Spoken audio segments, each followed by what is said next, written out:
The art style of the game is heavily influenced by Ubisoft's Grow Home and also low poly artwork. I chose this style because there aren't many games available to play that have this style, so it offers quite a unique experience.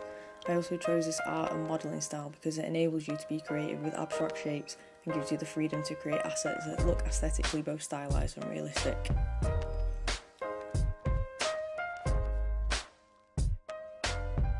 In order to make the assets in-game look vibrant and interesting, I did some research into colour theory and which colours on the spectrum I was using would be compatible with each other. To do this, I used Adobe Colour, which helped a lot when it came to texturing. I used Maya to model the assets as I find this software easy to use.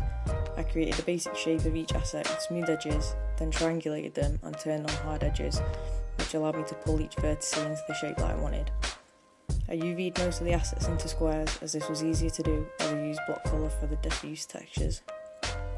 I did create specs for the assets but found when applied in Unreal that they made the world look really dull and it looked much more vivid and when the lighting could hit each face and bounce off different ways. As each asset was an abstract shape, I had to do custom collision for each. This was done by changing the max hulls and max hull verts.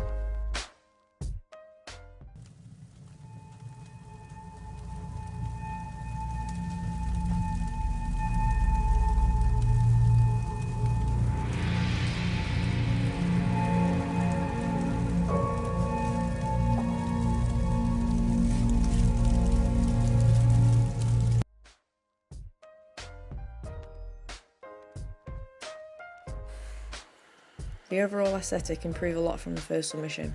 Throughout the level build, I tested out some post-process effects, mainly with the atmospheric fog, which allowed me to see how the fog density would affect the aesthetic of the level. To do this, I changed the values for the atmospheric fog, including the fog multiplier, density offset, distance offset, and distance scale. It was pretty fun changing these values as they changed the aesthetic so much, from a super crisp sunny day to a much more gloomy, mysterious feel. I used coloured point lights throughout the level to brighten up some of the darker cave areas, as when playing it was quite confusing trying to navigate these areas. I also used some fire particles to light these areas for a warmer feel against the cold blue sky and white snow floor. I also added a vignette to the camera which looks interesting and gives off a mysterious effect which assists in the whole aesthetic. For a soundtrack I used a track from the game Ori and the Blind Forest as it fits the tranquil tone of the level.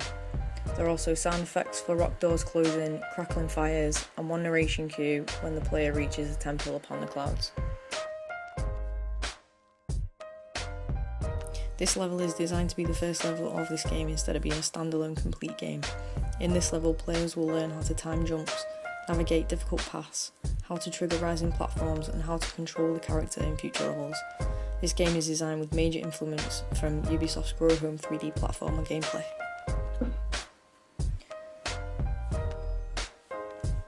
The final level design is completely different from the first submission because the level felt really boxy and lacked in any game flow. This layout allows players to explore the environment at their own pace and find different ways of traversing the rock platforms to reach the jump pad clouds to finally reach the temple. The level is mainly focused on players' timing to navigate the rocky platforms, with one missed jump or slip off the platforms or clouds and respawn at the last pillar checkpoint. This means that the level is more trial and error and has more replayability compared to the first submission level.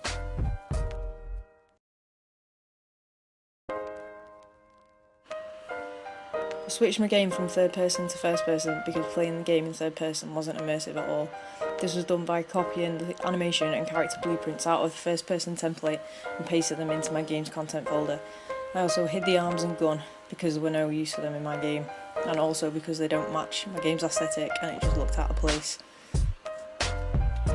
For other technical work, I mainly added in matinee sequences for rising platforms, closing doors and cutscenes, which were all triggered by box triggers.